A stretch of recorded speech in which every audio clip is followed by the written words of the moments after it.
Ladies and gentlemen, please welcome Congressional Institute President Kelly Strickland. Ladies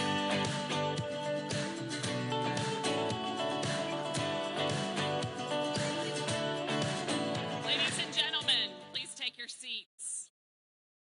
It is my distinct honor to introduce the Speaker of the House, Mike Johnson.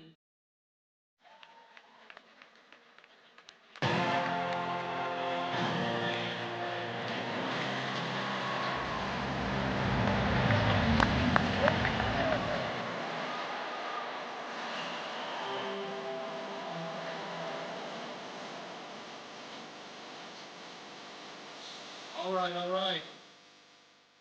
Thank you all so much. We have been waiting a while, and you've been very patient, and it will be well worth it. My friends, I want to welcome you to Doral International, Trump's fantastic property, and to the new golden age of America. America's back, my friends. That's right. America really is back. We felt it before we left Capitol Hill. There's a new atmosphere, a new change. People are excited, and we feel that around the country. Many of you went home and heard that from your constituents and your family and friends. Something is happening. It's very exciting. America is back. Common sense is back. Strength is back again. That's right. What's happening around the world right now is interesting as well. Our allies and our friends are encouraged again, and our adversaries are nervous. They're on notice. They see what's happening because something has changed. There's a new sheriff in town. And American strength is back, and we have been so excited for that. The country has been waiting upon it. And the reason for that is because our new president is back in the White House, the 47th president of the United States. He doesn't need a long introduction, and I won't give you one, but I would just say this. The first week in office was the most momentous of any that anyone can remember, probably of any administration. And he's already accomplished more for the American people than his predecessor did in all 4 years. There's more of that to come. That's right. And as House Republicans and Republicans in the Senate and the House join together, we are going to bring forward the America First agenda. We will be a part of this new renaissance in America, the new golden age, and it begins right now. My friends, my colleagues, ladies and gentlemen, I am so excited to introduce to you tonight 45th and the 47th President of the United States, Donald J. Trump. Let's hear it. And I'm proud to be.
Thank you very much, everybody. I want to thank you all and congratulate. This is a very big congratulations to our re-elected House Republican majority on your largest popular vote. Did you know that since 1928? That's a long time, Mike, right? That's a long time. But I especially want to thank our outstanding leadership team. Speaker Mike Johnson, we all know so well. He's doing great. Majority Leader Steve Scalise, who's gone through so much, and he looks better today than he did 10 years ago. I don't know what's going on. Thank you very much, Steve. You look great. Majority Whip Tom Emmer. Tom, thank you. Great job. And House Conference Chair Lisa McClain. Lisa, thank you very much. Great job. Great job. Thanks as well to all of the incredible House members and staff for your tireless work on behalf of our country, along with Congressional Institute CEO Kelly Strickland. Thank you very much. Thank you. Kelly, thank you very much.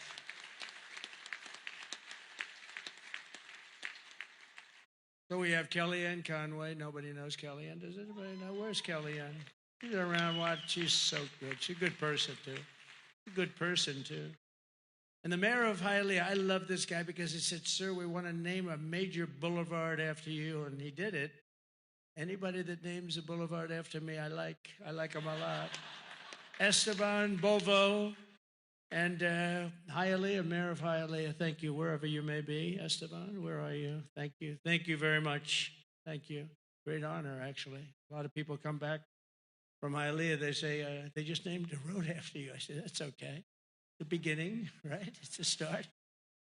With the help of everyone in this room, we've just won the most epic, consequential political victory in American history, according to a lot. One of the major fake newspapers, so in this case, it's not fake news, let's say, but they said it's the most consequential election victory in the last 129 years. I'm trying to figure out what that means, 120. Who was there 129 years ago? But it was a great one. At the presidential level, we won the popular vote for the first time of any Republican in decades. We swept all 7 swing states, Pennsylvania, Wisconsin, Michigan, Georgia, North Carolina, Arizona, and Nevada by very, very big margins, record-setting. And for the first time ever, all 50 states, did you know this, shifted toward the Republican Party. We've never had that before. Nobody has, actually.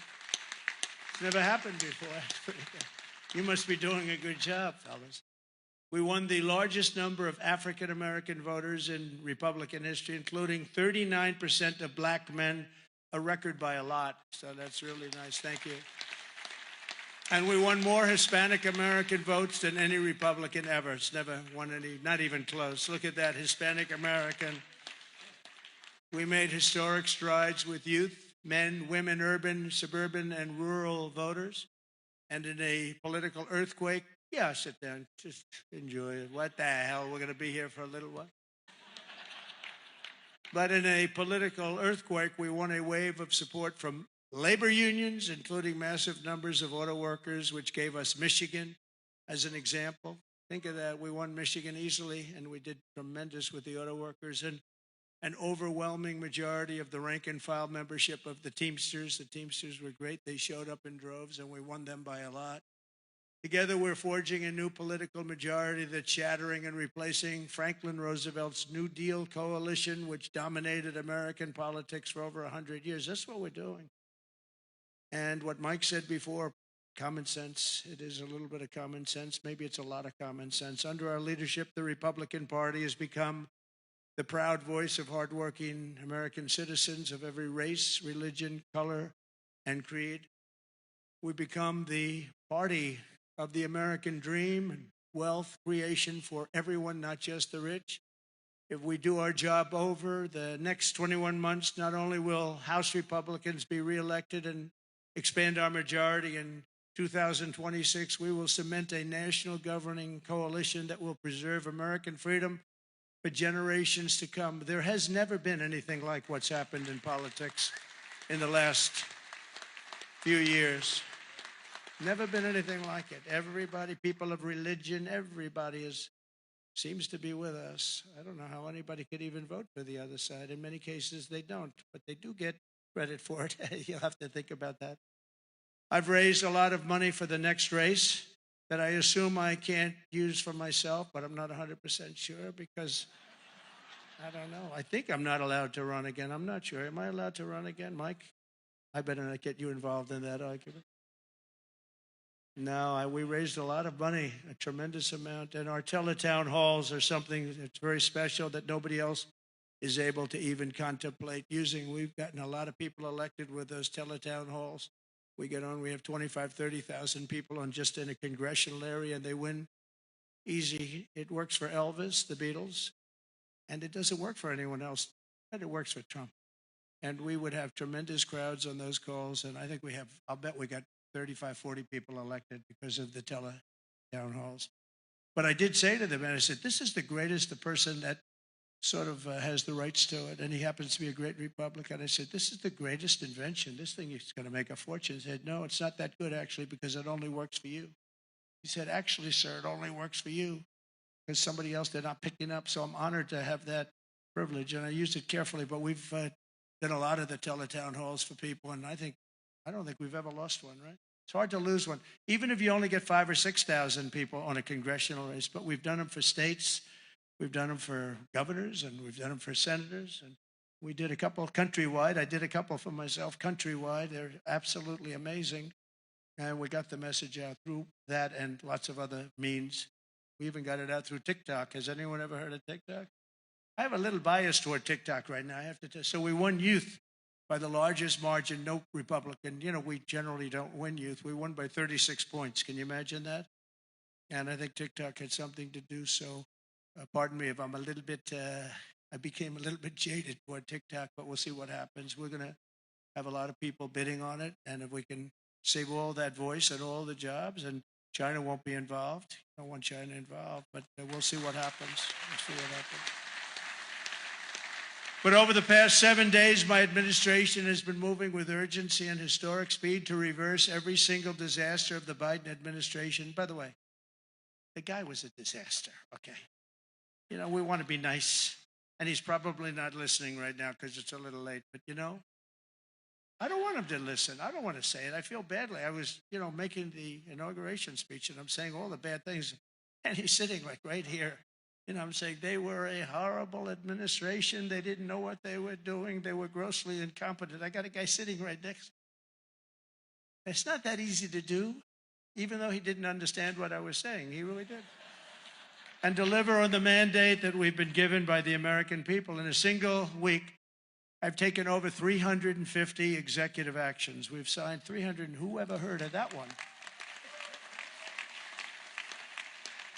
And as I said in my inaugural address, the American decline is over. It's over.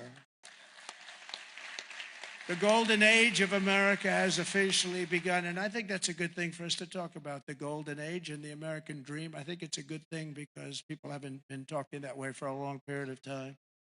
On day one, I directed every member of my cabinet to marshal all powers at their disposal to defeat inflation and bring down the cost of daily life, and we're going to do that. You're going to see it starting to happen when we get going with the energy. The energy is going to, brought everything up, and it's going to bring everything down. I imposed a federal hiring freeze, a federal regulation freeze, a foreign aid freeze. A foreign aid freeze, isn't that nice? We get tired of giving massive amounts of money to countries that hate us, don't we? And I created the new Department of Government Efficiency, and I think it's going to be very meaningful. I terminated the ridiculous and incredibly wasteful Green New Scam, one of the great scams in history. Actually, isn't it 12 years up? They gave us 12 years to live, right? I think that we passed it, right? We're still around. Can you believe it? The person that really came up with it is a person that never even took a course on the environment, was a poor student, not a good student, didn't understand a lot. And she came up with this idea, and everybody all of a sudden started going. And then mainstream, important Democrat leaders were starting, they got sucked into it. And we've spent trillions of dollars on just like throwing it out the window. You could throw it out the window. You would have been better off. I withdrew from the one-sided Paris Climate Accord, and I canceled. It was so one-sided. You know, we had obligations, but Russia didn't, China didn't, other countries didn't. We paid everything. We're going to lose $1 trillion over a short period of time on that. And we had to do everything. They didn't have to do anything. It was ridiculous. And I canceled the insane and very costly electric vehicle mandate. So you can buy a car of your choice. If you like gasoline, go have it. And if you like hybrids are doing well. You can have it, or you can buy an electric car. We like everything, but you have to have a right to buy everything. I withdrew from the World Health Organization, where we paid $500 million a year, and China paid just $39 million a year, despite a much larger population. How about that? So we're paying $500 million a year. China's paying $39 million a year. They have 1.4 billion people. We have, nobody knows what we have. So many people came across the border. Nobody has any idea. I used to say like 325, but we really don't know. But we're going to know soon. We're going to know. And I tell you, our people are doing it. For Tom Holman and his staff are doing an incredible job getting the bad ones out. I declared a national energy emergency to unlock the liquid gold that's right under our feet, because we will drill, baby, drill. We're going to drill, baby, drill. It's going to bring down prices. And your energy costs are going to go way down, and that'll happen, I think, relatively quickly. I'm going to give fast environmental approval for anybody building a plant for electric generation, and anybody that invests more than $1 billion will get super rapid approval. Not that they have to wait for 9 years, 14 years, like I approved LNG plants in Louisiana. They were waiting for so many years. It wasn't Louisiana's fault. It was some people, they just wouldn't get them done. You've got a snail here, a tiny tree here, and I got it done in a matter of a few days. I actually got it done. It took them 14 years. I got it done in about 3 days. The people, as we called them, I'll never forget, I called them and I said, congratulations, you got your permit. What? They were so shell-shocked. They didn't know what the hell was happening. They're going to spend, and they spent about $16 billion on each plant, and they've been roaring since then. But we got them done in a matter of a few days. Over the past week, we've begun the largest deregulation campaign in history, far exceeding even the record-setting efforts in my first term. That was record-setting deregulation, and that was just as big as tax cuts as far as business and jobs were concerned, I'll tell you. I actually asked, you know, it's interesting because I actually asked some of the biggest businessmen in the country, I said, let me ask you, would you... if you had the choice between the big tax cuts, you know, we cut it from 40% to 21%. We're going to cut it further, but we cut it down to 20. Everybody said that would be impossible. The people on the stage helped us with that one a lot. But I said, if you had your choice of that or the big deregulation cuts, what would you take? These are the guys that run the big companies, the big oil companies, the big companies of every kind. I said, would you take the big tax cut or the big cut in regulations? And I've never had anybody said they'll take the tax cut. They took the regulation cut. I'll bet I asked that question 100 times to 100 of the biggest people. They always said, sir, we'll take the regulation cut. You opened us up. You let us create all these jobs that we've all seen happen. So it was even bigger than the big tax cut. I also signed an order to end the weaponization of our government against the American people and investigate all abuses of power. And I stopped government censorship once and for all, and we brought back free speech to America. That's what happened. We're going to bring it back. Because we didn't have free speech. We didn't have free speech. I mean, I was investigated more than any human being in history. Alphonse Capone was a baby. Now, this was a serious killer, Scarface. You've all heard of Scarface. He had a scar for a reason. He didn't play games, but he was Scarface. Of course, nobody ever called him Scarface to his face. They said, Al, you look great today. I had a scar that was like 2 inches thick that ran from here to here. And they say, Al, you look fantastic. But Scarface was not investigated as much as your president was investigated. And it turned out to be a positive thing for me. Can you believe it? It turned out to be, we got a lot of votes. I think we got a lot of votes because they saw it was weaponization. It was a fight against a political opponent. I ordered the end to all of the lawless diversity, equity, and inclusion nonsense policies across the government and all across the private sector and the military. we got it. We're getting it out, and we've gotten it out pretty much. We did that in 1 week. It wasn't that easy, but everybody wanted it. People that were strongly in favor of it, I thought, called me and said, thank God you got rid of that. That was so bad. It was so bad. We hated it. We abolished 60 years of prejudice and hatred with the signing of one order, all approved by the Supreme Court of the United States. It was a big thing, and the United States has become a meritocracy again. We are a country that's based now on merit for success. Merit. If you're good at what you do, you're going to go places. I made it and who would have thought that was going to happen? We didn't even talk about that one because I figured that one was going to be toughest to get. And so we are now, if you do a meritorious job, if you do something where you're just outstanding, you advance. And that's what it's about. It's about competition, and it's about a lot of things. And the other becomes a very dangerous plateau. We were on that plateau too long, and it's one of the reasons that you saw very bad things happening with our country. I made it the official policy of the United States government that there are only two genders, male and female. Gee, that was a tough one. That was a tough one. Some of these people say like 7 genders. I'm trying to say, go and name them. They got some weird stuff going on. No, we got 2 genders. I renamed the Gulf of Mexico the Gulf of America, and we are restoring the name of a great president, William McKinley, to Mount McKinley in Alaska in honor of the incredible people of the state of Ohio who loved their governor and loved the man that became president. He was the big tariff sheriff, they used to call him, and made a lot of money. Our country became very rich, and when he was assassinated, Teddy Roosevelt became president, and he spent all of that money that was made from tariffs. The money was so enormous, and they built the thing called the Panama Canal. You might have read about this lately. It's become a hot subject because China essentially has taken it over, and we're not going to let that happen. We're not going to let that happen.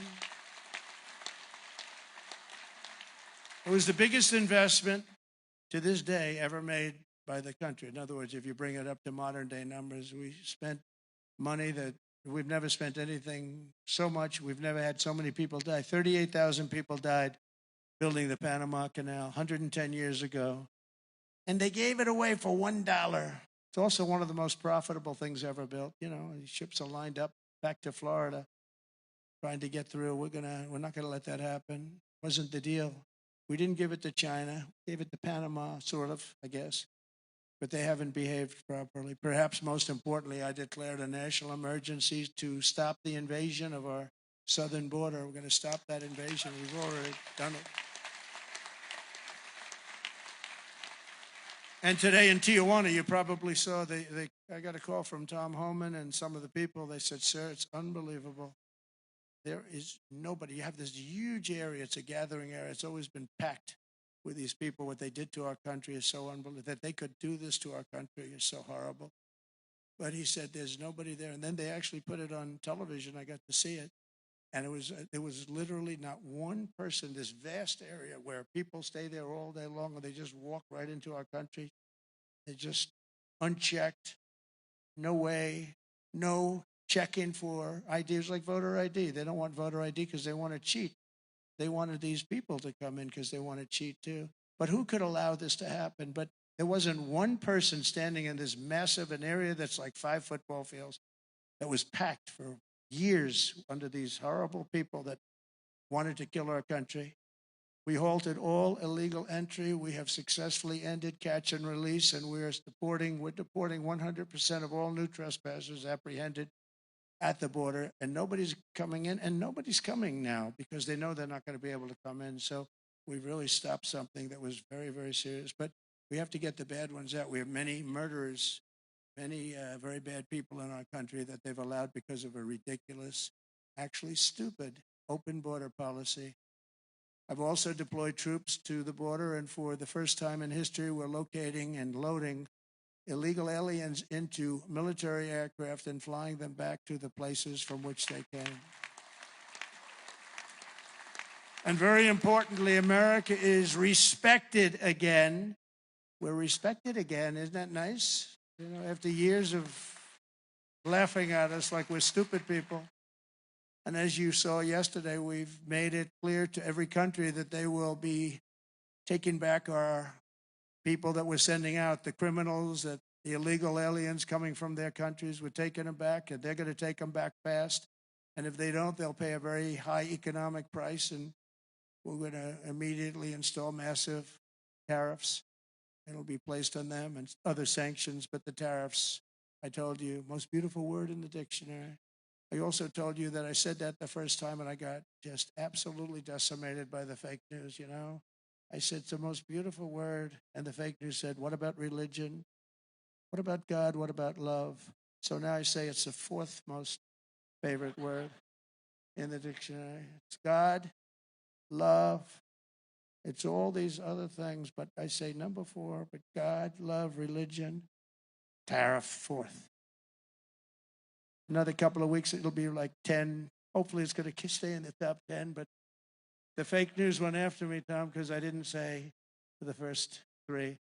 And now now that I say it, immediately say it. I'm sure they're going to find some others.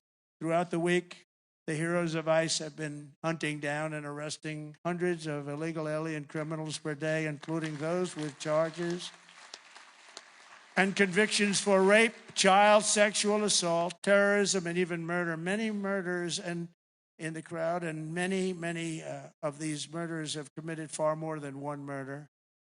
This is not going to work out, and we're going to get them the hell out of here. And members of the savage Venezuelan prison gang known as Tren de Agua and MS-13, including 50 violent individuals who were rounded up in Aurora, Colorado, which the Venezuelan gang took over. The governor, who's a radical left governor, was petrified. He didn't know what to do.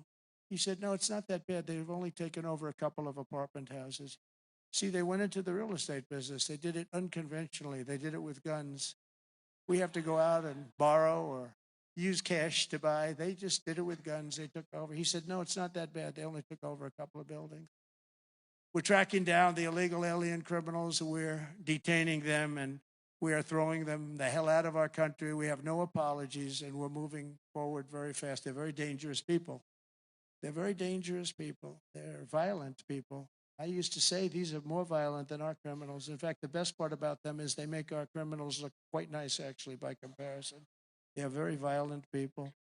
We also have many violent criminals in our country, however, that did not necessarily come here illegally, but have been arrested 30 times, 35 times, 41, 42 times in a couple of cases, 25 times, 18 times, many for murder and other heinous charges, such as pushing people into subways. As the train's coming along at 45 miles an hour, boom, you get pushed into the subway. They had it last week.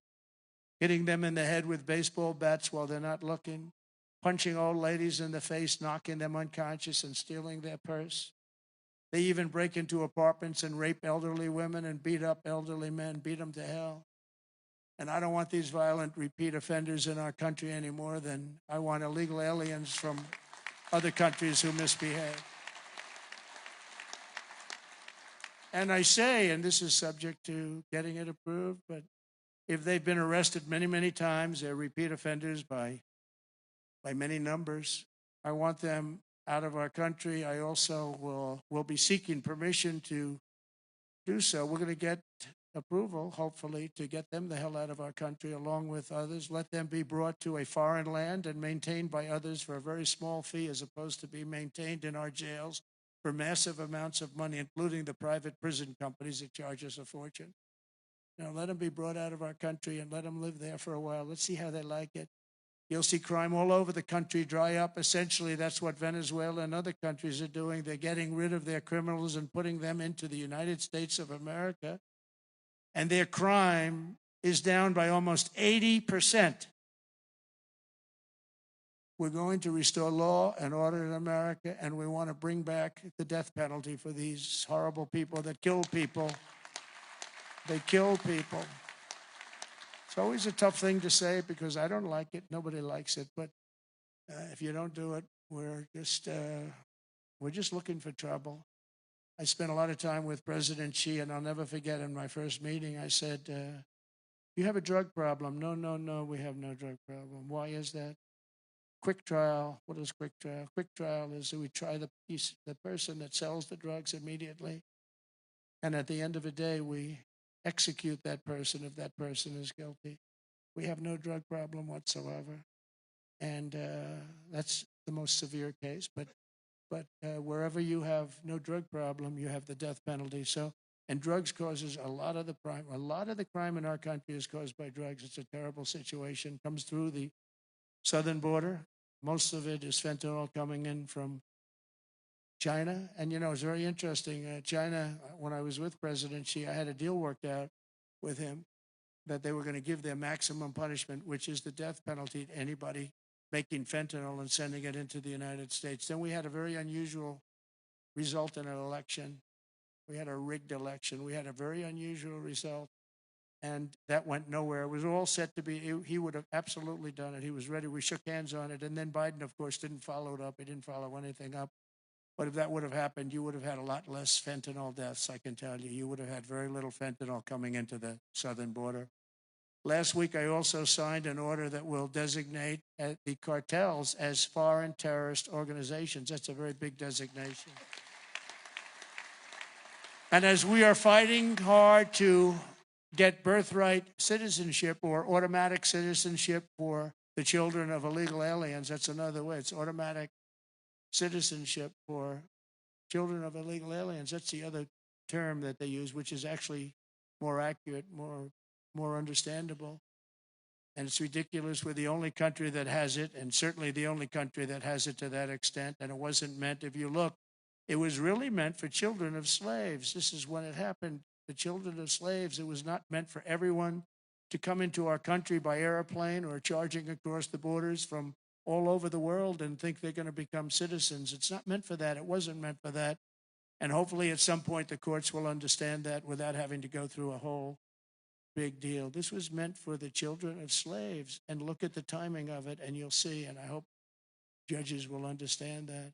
And it has to stop because it's really hurting our country very badly. In the coming weeks, I'm looking forward to working with Congress on a reconciliation bill that financially takes care of our plans to totally and permanently restore the sovereign borders of the United States once and for all. This should include full funding for a record increase in border security personnel and retention bonuses for ICE and Border Patrol. These people are incredible people. I got to know them so well. I was on the phone with them all the time when I was president. When she was the border czar, she never called them. Remember? We went like 4 years and they started asking her, did you ever speak to him? No. We asked the Border Patrol, did you ever speak to the head of the Border Patrol? Did you ever speak to the vice president who was your border czar? No, I never got to speak to her. This was a terrible thing that was going on. This was a con job. We also need a massive increase in the number of detention beds and funding for all border security infrastructure and barriers, including the completion of the border wall. We did 500 miles of wall, and that's one of the reasons we had the lowest number. You remember the famous chart that I looked to my right, bring down the chart, and I looked to my right. Something went right by he. But that chart, I don't know if they have it now, frankly. I didn't tell them to bring it. But they're very competent people. They might. If you have the chart, put it up. If you don't, that's okay, too. But that chart showed that we had the lowest number of illegals coming into our country in history. And I love the chart. Even if it didn't show that, I would have loved that chart. Because that chart, I wouldn't be here right now without that particular chart. But it was pretty amazing. It was really amazing. And we did a great job. We had the lowest, the week I left office, we had the lowest number of illegal immigrants coming into our country that we ever had. Simultaneously, we must make a record investment in interior enforcement, including deportation flights and aircraft, as well as funding for our new task force to eradicate the presence of foreign gangs. We have some of the worst foreign gangs. It's not even believable. And criminal networks that have brought devastating crime to American soil. We're getting them all out. I won on that, It's like some people explain it very well. They say, gee whiz, they look at the people. As you know, in Colombia, they agreed with us almost immediately after I got involved. And Marco Rubio and I worked together. He did a great job. And we really did. And Mike Waltz, we have a great group of people. But we were being scolded because we had them in shackles in an airplane, and he said, "This is no way to treat people." Now, you understand, these are murderers, drug lords, gang members, just the toughest people you've ever met or seen. How would you like to be the pilot of a plane? You got two pilots up there, and you got 300 people sitting in a plane. Every one of them either a murderer, a drug lord, a kingpin of some kind, the head of the mob, or a gang member. And you're flying that plane. It's not going to end well. You ever see the movie Con Air? That's what, yeah, except here's the difference. The people in Con Air were actors. They weren't nearly as tough as these guys. I would say that that plane would be gone before it ever left. Those pilots would be gone before it ever left. So they don't want us to shackle them. I don't want to be in that plane.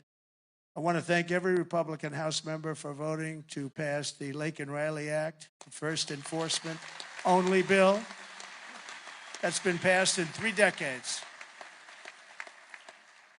I met the parents of Laken, and they were incredible people. They were just so devastated. I mean, can't even explain to you. You can't say somebody's life is over, but essentially their life is so different, and it can never be the same. She was beautiful. She was great person. But to have a bill of such importance named after her is a great tribute. But what these parents, and you know, you have so many of them where they've lost a loved one to crime, but to this new form of crime, criminal, illegal aliens, it's massive. The numbers are massive, and you add that to the crime we already had. This shows the potential for additional enforcement bills that will help us crack down on criminal aliens and totally restore the rule of law in our country. I'm also eager to get to work with Congress on the largest package of tax cuts and reforms in American history. We got to get that done. And we don't want to get hung up on the budget process. We just want, whether it's one bill, 2 bills, I don't care. Let these guys, they're going to work it out. They're going to work it out one way or the other. But the bottom line, the end result is going to be the same. We want to have all of those benefits. And we want to keep people's taxes low and actually make them lower. And that's not just rich people. That's everybody. It's, frankly, proportionately the lower scale, much more so than a higher scale. Not only must we permanently extend the Trump tax cuts, you know, if we don't, you're going to have about a 60% tax increase. But I also intend to keep my promises, starting with no tax on tips, no tax on Social Security, and no tax on overtime. We're working very hard to get them done, and we are. I went to Nevada just this last couple of days. Started off in North Carolina because I didn't want to forget the people of North Carolina were treated so badly by FEMA. And they came to me, they said, "Sir, you're going to California tomorrow." I said, "Well, what about North Carolina?" "Well, we'll do that another time." And I said, "No, we won't. I'm stopping in North Carolina first." And we stopped there. We met great people. Franklin Graham has done a fantastic job. He's done a great job, but others also. And I met people that were devastated. The Democrat Party with FEMA, their FEMA did absolutely nothing. And we have it worked out. Your congressmen are helping very much there. Your 3 Congress people are working very hard on that whole thing, along with Michael Whatley. And Laura wants to be involved too. Laura Trump, she's doing a great job. She's done a great. Michael and Laura have been unbelievable as the head of the RNC. They've been unbelievable. Unbelievable. You know why I picked Michael? I said, who ran North Carolina? Tell me. Because in the 2016 election, we did so well. And then in 2020, we did great in North Carolina. But others, we watched, ping, ping. What the hell's going on? But with North Carolina, when he had 600 lawyers, 601 lawyers working for him, and they didn't play games in North Carolina, I said, that's the guy I want to run it.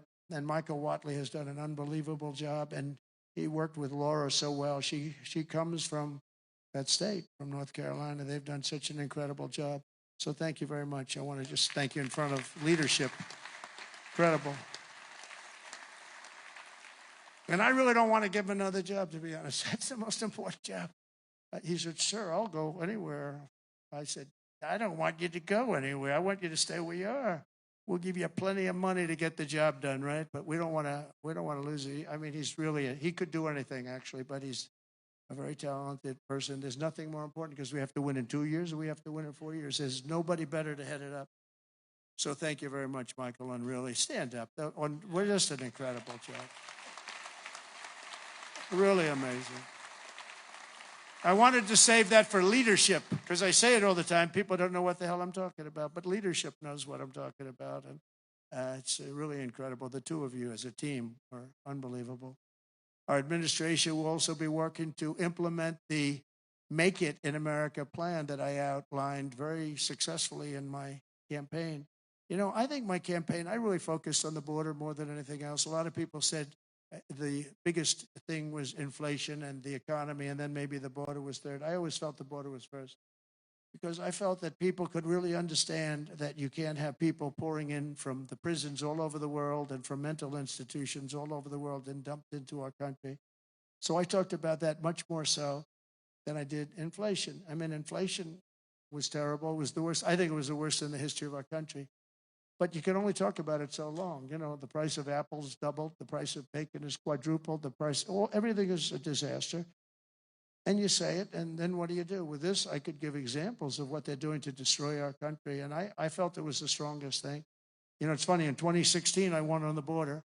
In 2020, we did so well, I couldn't talk about the border. My people would say, sir, don't bring up the border. Nobody wants to hear it. I said, no, I did a great job. It was a horrible border in 2016, but that border was beautiful compared to what we have now. So I didn't talk about it, and we did great. I mean, look, I got millions of more votes in 2020 than I got in 2016. Nobody ever got the most votes of any Republican in history in 2020. But this time I said, let's make it too big to rig. We're going to make it too big to rig, and that's what happened, and they couldn't. They tried, these cheating guys, these cheating people, but they tried, but they gave up. I brought taxes down from 40% to 21%, which everybody said was impossible. And I did it with these people up here and a lot of the people there. They're great congressmen. I want to name every one of them, but I'd be naming them all night. I'm looking at them. Look at all these people. They're great. They're so great, Russell and you. And every single Virginia. Look at Virginia. She's a killer. Nobody would know she's a killer. But I got all these congressmen. I want to name every one of them, but I got like 100 and something things. People would say, let's get the hell out of here. This is getting very boring, right?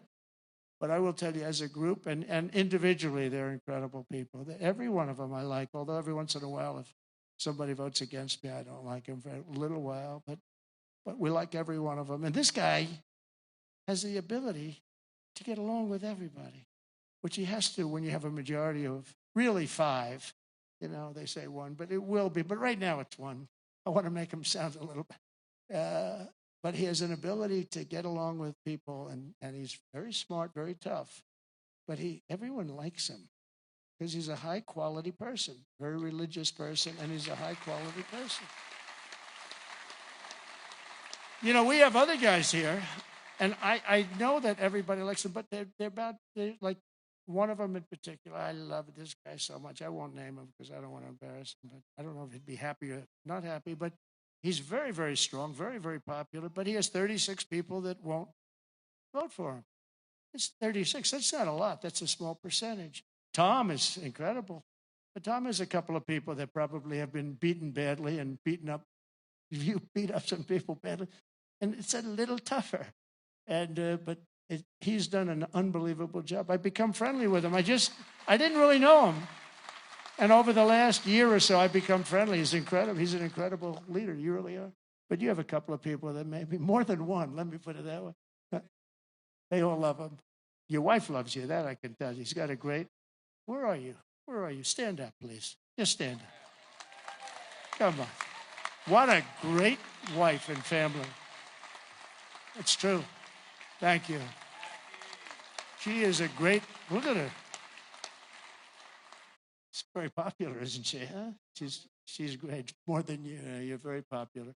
And now I'm bringing them down. I'm bringing the taxes down from 21 to 15%, but only if they make their product in America. So if they make their product in America, we're bringing it down. So if you think about it, we took it down from 40 to 15%. But again, you keep 21, but you go down to 15 if you make your product here. We are going to have so many business moving back into our country.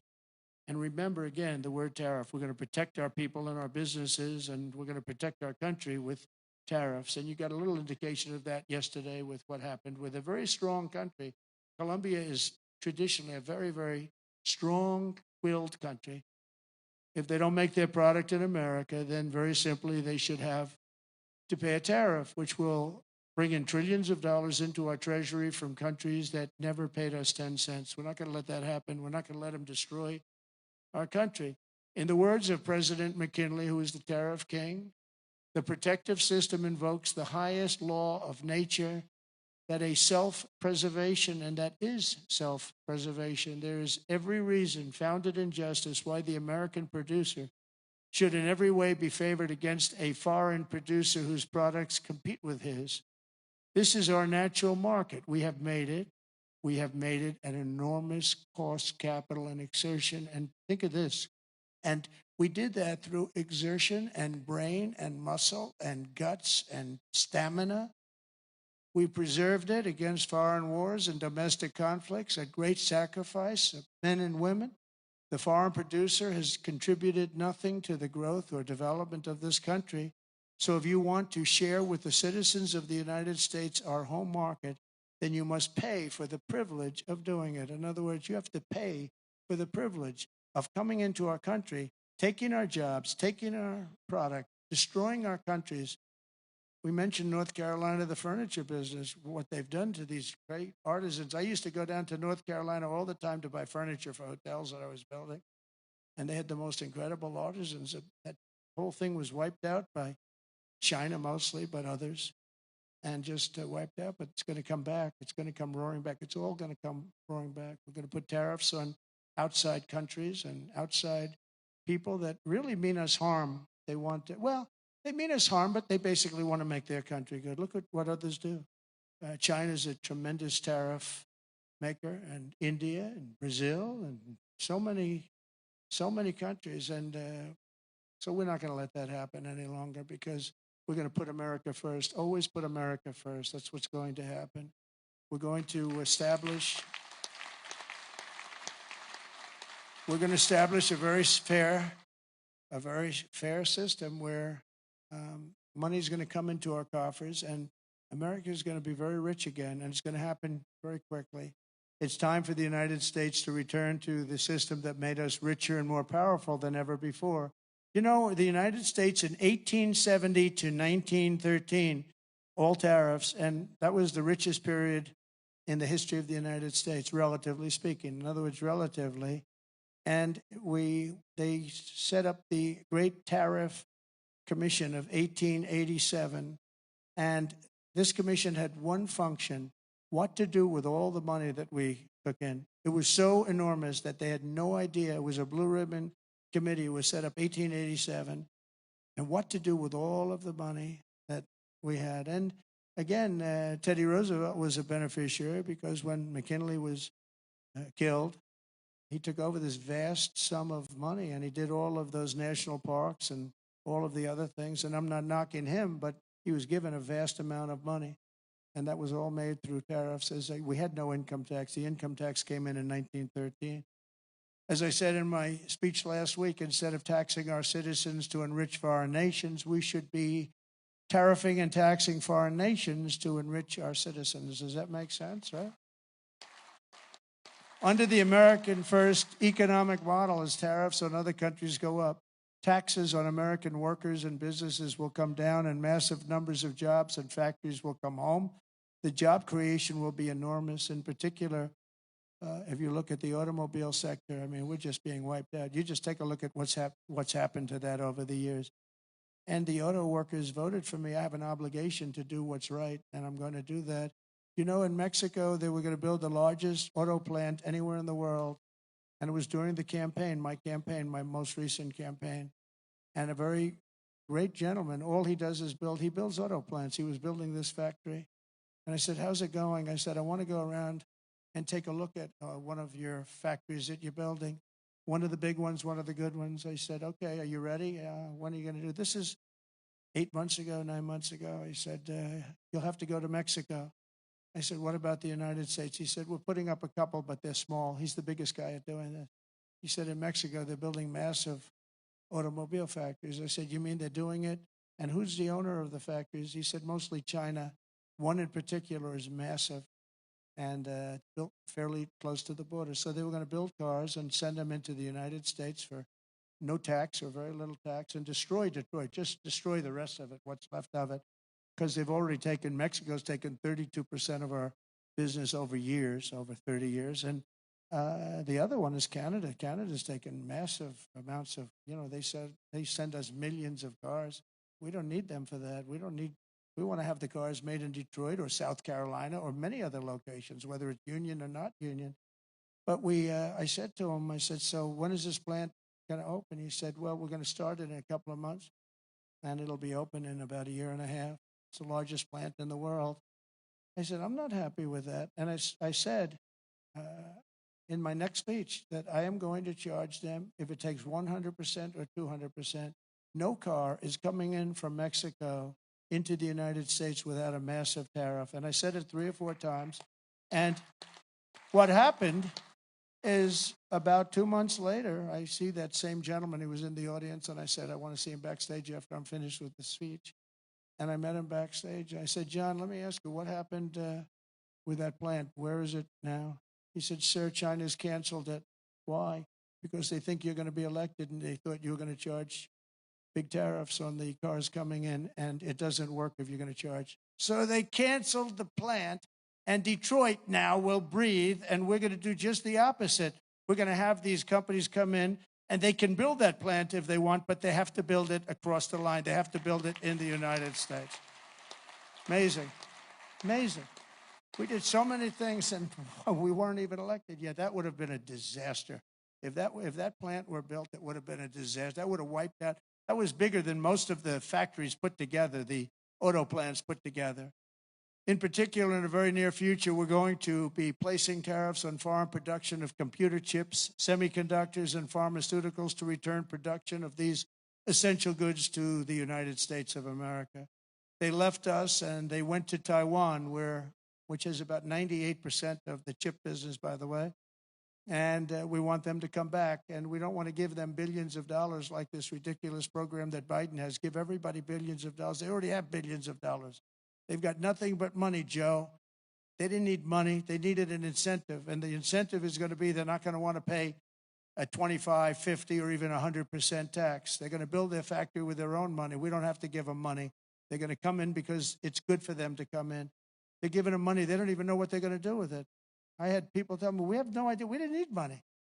They don't know if they're probably going to use the money to build in other places, other countries. It's a ridiculous plan, very expensive and ridiculous. The only way you'll get out of this is to build your plant. If you want to stop paying the taxes or the tariffs, you have to build your plant right here in America. That's what's going to happen at record levels. We're going to have more plants built in the next short period of time than anybody ever envisioned before, because the incentive is going to be there, because they have no tariff whatsoever. In fact, they have help from us if they build their plant in America. And we're going to look at pharmaceuticals, drugs. We're going to look at chips, semiconductors, and we're going to look at steel and some other industries. And you're going to see things happening. If I didn't put on the massive steel tariffs, you wouldn't have one steel plant right now in the United States. If I didn't put on the tariffs on washing machines, dryers, and the like, you wouldn't in Ohio. You would have lost all of those companies that made washing machines and dryers. Jim Jordan is the one that got me started. Was Jim here by any chance? Is Jim here? Where is Jim? Where's Jim? Oh, look at him. Wow. That's not a great seat for a man of such power. You know that Jim has he's a great wrestler. He was All-American wrestler 3 times, 128-1. That's not a bad record, and that's the way he fights, too. But he has a better record. Undefeated as a wrestler in high school. And I say, how can you do that? Because a freshman can't beat a senior. But he figured out how to beat seniors. So I stand up again, Jim. Let's give you a hand as a wrestler. As a wrestler, big hand. As a politician, very good. But Jim, is it true that we went up there. Remember, we had 25,000 people standing on the streets in this little beautiful town with Whirlpool, right? And they were going to close up their factories because South Korea was dumping washing machines and other things like that and they were dumping. And we put a 50% tariff, and then 75, even 100%. And now they're thriving, right? Without Trump, they would have been closed up. But Jim was the one that got me involved. Are you guys all happy with Jim? Do you like him? Because I like him. I like him, right? We like Jim. What's not to like? He gets on television. He's like a wrestler. He's got this boom, boom, boom, boom. Very impressive, Jim. Anyway, it's good to see you. I like that guy a lot. I like a lot of the people in the audience a lot. I like the people in this room. We have the same basic philosophy. We have the same thoughts. What's not to like? But I'll also be placing tariffs on steel, aluminum, and copper, and things that we need for our military. We have to bring production back to our country.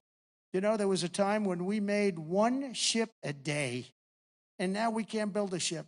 We don't know what the hell we're doing. It's all gone to other locations and other lands. And to further return production to the United States, we're going to environmentally free up our rare earth minerals. We have some unbelievable sites. We have some of the best rare earth anywhere in the world, but we're not allowed to use it because the environmentalists got there first. They said, you cannot touch that land. I look at the land. It looks like every other piece of land. What is it? Well, this is very protected. They have no idea what they're doing to our country. They use the environment to stop progress, so we're not going to let that happen. We have Lee Zeldin. I don't know if Lee's here today, but Lee Zeldin is going to be fantastic. He's going to head up the whole environmental. And I said, Lee, if we have we put in for a power plant, and if we don't get the approval, like that you can start within 12 days, one day would be even better, but 12 days, 14 days, see what you can do. And Lee's great. Lee knows what's good and he knows what's bad, and he'll be very fair. But we have to get it moving because some of these jobs, like the ones in Louisiana, they were 14, 15 years. They couldn't get their approvals. We can't let that happen. When people come here with massive amounts of money, they want to start, they want to go. And we know what's good and we know what's bad too. And Lee Zeldin's going to do a great job environmentally. As we fix our tax system, we could also cut colossal amounts of government waste, fraud, and abuse, of which there's a lot. But tonight, I restate my pledge from the campaign. I will not sign any bill that cuts even a single penny from Medicare or Social Security for our great seniors. We don't have to do that.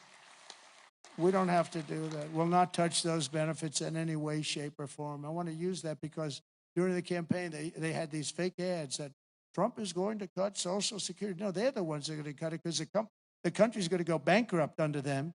And that's why it's going to cut, because they're not going to have a choice. Not that they're saying we're going to cut it, but our country was heading for absolute bankruptcy. Using reconciliation, I also look forward to working with you to make our energy policies permanent and making our historic deregulation efforts a fixture of U.S. law so that no future president, like they did with Anwar. I got Anwar approved. Nobody could do it, including Ronald Reagan in Alaska. It's the largest site, potentially the largest site in the world, larger than Saudi Arabia. And I got it done. Ronald Reagan couldn't get it. Nobody could get it done. They tried, but they couldn't get it done. I got it done. And the first thing they did was end Anwar in Alaska. The biggest, most powerful site, maybe anywhere in the world, that we got it done. And we're going to get it done again very quickly. Now, I think I do it with an executive order because they didn't go through Congress. I got it approved through Congress. So I think we get it done fast. But it's going to be, that can supply all of Asia with its location. All of Asia can be supplied by Anwar. So there's so many things, but we don't want to have any future president ever sabotage our economy with out-of-control regulations as the last two Democrat presidents have done. They went crazy. Last week, I signed an order revoking Joe Biden's destructive artificial intelligence regulations so that AI companies can once again focus on being the best, not just being the most woke. And today and over the last couple of days, I've been reading about China and some of the companies in China, one in particular, coming up with a faster method of AI and much less expensive method. And that's good because you don't have to spend this much money. I view that as a positive, as an asset. So I really think if it's fact and if it's true, and nobody really knows if it is, but I view that as a positive because you'll be doing that too. So you won't be spending as much and you'll get the same result, hopefully. The release of DeepSeek AI from a Chinese company should be a wake-up call for our industries that we need to be laser focused on competing to win because we have the greatest scientists in the world. Even Chinese leadership told me that. They said, you have the most brilliant scientists in the world in Seattle and various places. But Silicon Valley, they said, There's nobody like those people. This is very unusual when you hear a deep seek, when you hear somebody come up with something. We always have the ideas. We're always first. So I would say that's a positive. That could be very much a positive development. So instead of spending billions and billions, you'll spend less and you'll come up with, hopefully, the same solution. Under the Trump administration, we're going to unleash our tech companies and we're going to dominate the future like never before. And finally, we need to work together on a defense bill that once again fully rebuilds our military for our great warriors. We have to have a strong, strong defense.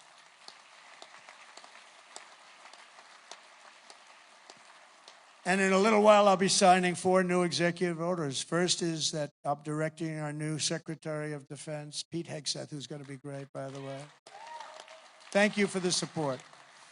Thank you very much for the support. You really did support him greatly. I think he's going to be fantastic. I know him very well. I think he's going to be fantastic. He's what we need to immediately begin the construction of a state-of-the-art Iron Dome missile defense shield, which will be able to protect Americans. You know, we protect other countries, but we don't protect ourselves. And when Ronald Reagan wanted to do it many years ago, luckily we didn't. We didn't have the technology then. It was a concept, but we didn't. And now we have phenomenal technology. You see that with Israel.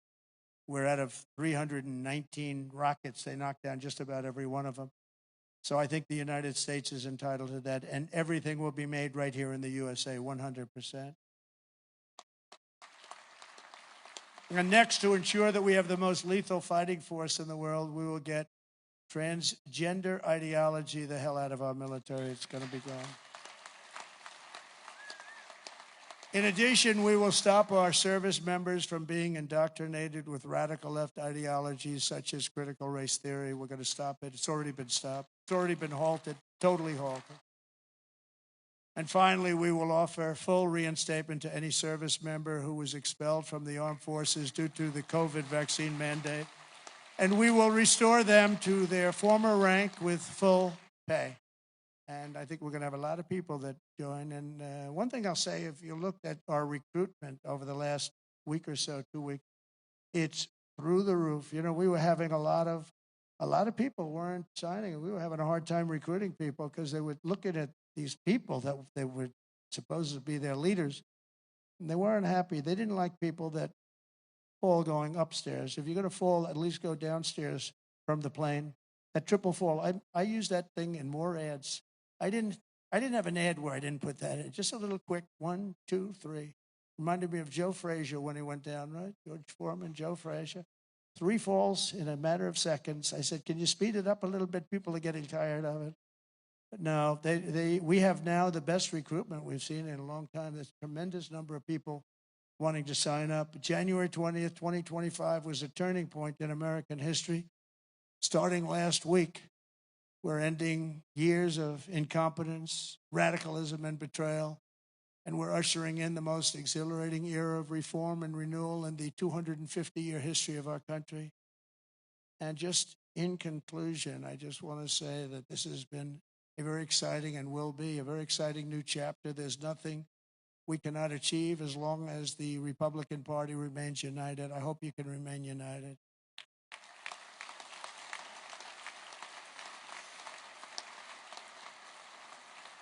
And it's one thing I give the Democrats a lot of credit for because, you know, they have lousy policy. I think, frankly, half of them are totally crazy. But they do stick together. They stick together on stuff that nobody can. I mean, how can you want prisons emptied out into our country? They stick together. They stick together on everything. Impeachment hoax number 1, impeachment hoax number 2. They stick together. Although I must tell you, you gave me great support during those 2 problems. Those 2 fake witch hunts, which have now turned out to be totally fake and disgusting. But you gave me tremendous support. But the Republican Party has to stick together. We just can't have people going, 1, 2, 3 votes. And we don't have that luxury. It would be different if we had a 20-point, 30-person majority, but we don't. We have to help leadership. And, you can be assured that you have certain philosophies, that if you're going to have most of the people, almost all of them, voting for something, you're going to be okay. It's not going to be bad. You have to stick together. It's the one thing that I would say we don't get very high marks. Everything is so hard. we'll always have 2 or 3 or 5 or something, people that just don't want to do it.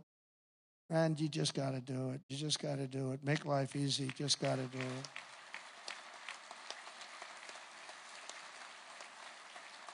So right now we have a very special period because we have the House, we have the Senate, and we have the White House. And we're a team, and we're a really good team. And I appreciate so many times, and like even with Mike, I called 3 or 4 people, and they said, okay, sir, I'll do it. I'm going to vote. I'm going to vote positively. And they're very happy they did now.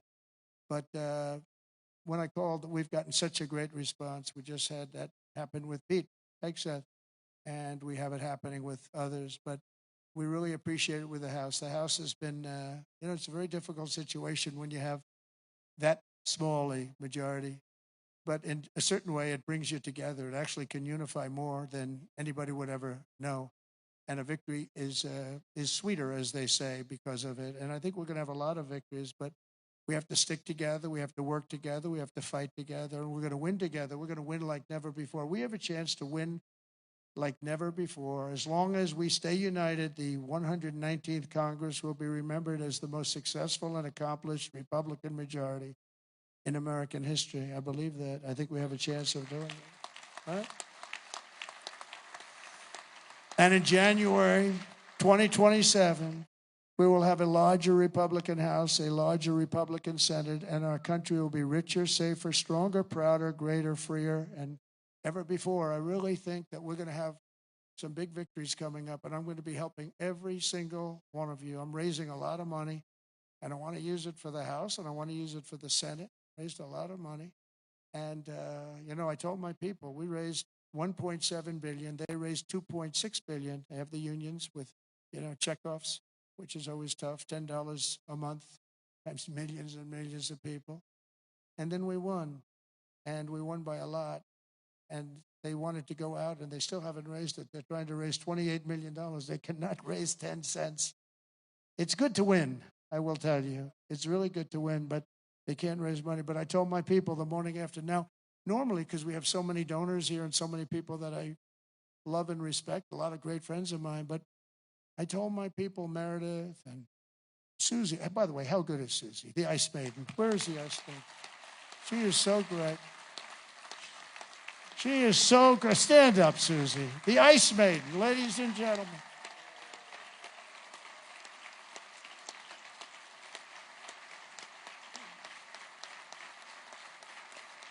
Wow, look at that. Most powerful woman in the world, they say. Most powerful woman in the world. She's made of ice. She's great. No, when I came to Florida, Florida was a Democrat state. Had a Democrat governor. They had one Democrat senator. It was largely a Democrat state. And through various reasons, I ended up with Susie running the campaign, and she was unbelievable. We won it in a landslide.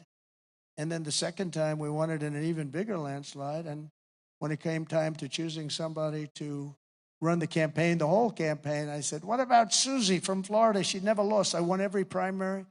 I won every. I didn't lose anything. And it was a Democrat state, and it was a landslide both times.